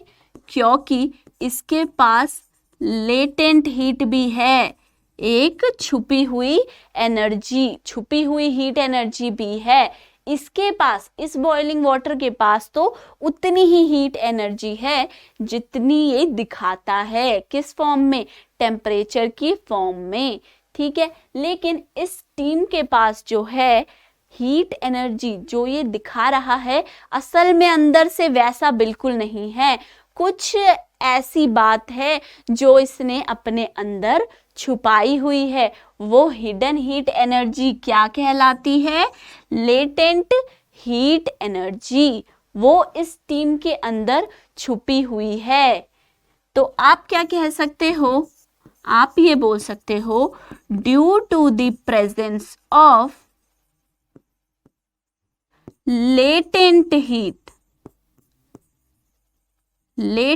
heat energy, the energy of heat energy बोलते हैं, the heat energy of steam is very high than boiling water. Boiling water के कंपैरिजन में जो हमारी हीट एनर्जी है किसके अंदर? वाटर यानी किसके अंदर है? स्टीम के अंदर है। जो आपकी हीट एनर्जी स्टोर्ड है स्टीम के अंदर वो बहुत ही हाई है। किसके कंपैरिजन में? जो आपकी हीट एनर्जी है बॉइलिंग वाटर के अंदर, उसके कंपैरिजन में। उस ही वजह से क्या होता है, देखो, जिसके अंदर जितनी ज्यादा हीट एनर्जी होगी वो हमें उतना ही ज्यादा जलाएगा, नुकसान पहुंचाएगा। तो क्योंकि हमने देखा क्या कि जो हीट एनर्जी है वो स्टीम के पास ज्यादा है बॉइलिंग वाटर से, इसीलिए ही क्या होगा, जो आपका स्टीम होगा वो क्या करेगा, it will produce more severe Burns. इसका कंक्लूजन लिख देते हैं। मतलब हमने क्या समझा, स्टीम जो है प्रोड्यूसेस मोर सीवियर बर्न्स, ज्यादा नुकसान पहुंचाएगा क्या, आपकी स्टीम प्रोड्यूसेस मोर सीवियर बर्न्स, ज्यादा जलाएंगी देन बॉइलिंग वाटर। ठीक है बच्चे, समझ लिया। अब हम चले नेक्स्ट क्वेश्चन पे। नेक्स्ट क्वेश्चन है ये, name ABCDENF in the following diagram showing change in state. ये एक डायग्राम है जो हमें क्या दिखा रहा है, चेंज इन स्टेट्स, मतलब स्टेट्स कैसे चेंज हो रही है ये दिखा रहा है। तो हमें बताना है कि जो ये सारी प्रोसेसेस हैं ABCDE, ये कौन सी प्रोसेस है। तो एक बारी क्विकली पहले नेक्स्ट पे आ जाओ, रिवाइज करें क्या क्या क्या हमारी प्रोसेसेस थी। सबसे पहले हमने देखा था क्या, अगर सॉलिड से लिक्विड में चेंज आ रहा है तो हम इसे क्या कहते हैं, फ्यूजन बोलते हैं या फिर मेल्टिंग भी बोलते हैं। ठीक है, नेक्स्ट आ जाओ, अगर स्टेट ऑफ मैटर लिक्विड से किस में बदल रही है, गैस में बदल रही है, तो हम इसे क्या कहते हैं, इवेपोरेशन हो रहा है या फिर बॉइलिंग हो रही है। ठीक है, अब आ जाओ किस पे, अगर सीधा सीधा सॉलिड जो है वो गैस में चेंज हो जाए, उसे हम क्या कहते हैं, सबसे स्पेशल प्रोसेस जिसे हम कहते हैं सब्लिमेशन की प्रोसेस। ठीक है, आ जाओ नेक्स्ट पे, अगर क्या हो, अगर अब आपका गैस से सीधे सॉलिड बन जाए तो इसे हम क्या बोलते हैं, रिवर्स सब्लिमेशन।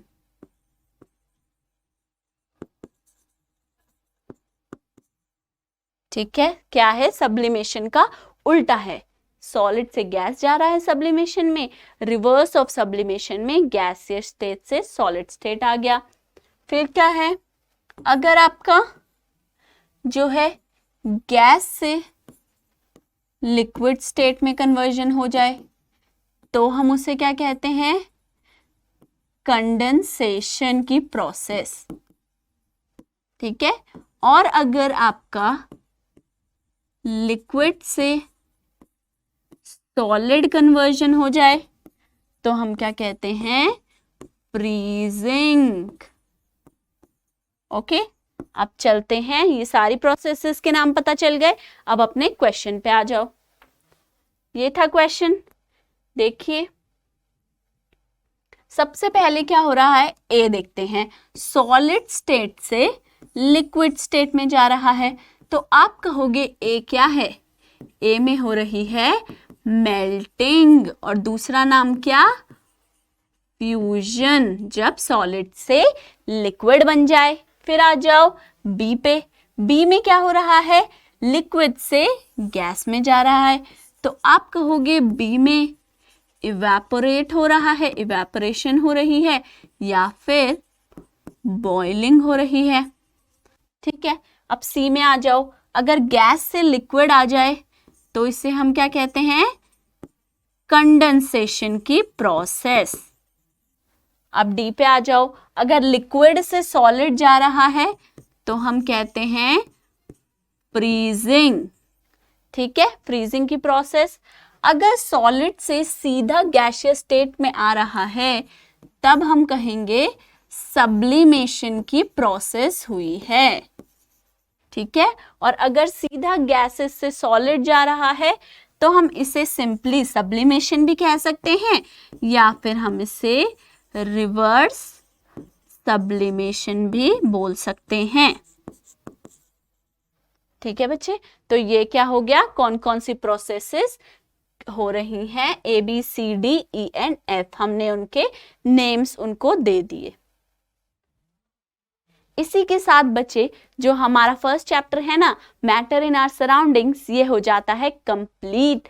अब अगर आपको किसी भी लेक्चर के नोट्स चाहिए तो आप क्या करेंगे, आप स्कोर प्लस की ऐप पे जाएंगे और वहां से PDF डाउनलोड कर लेंगे जिसके भी आपको नोट्स चाहिए।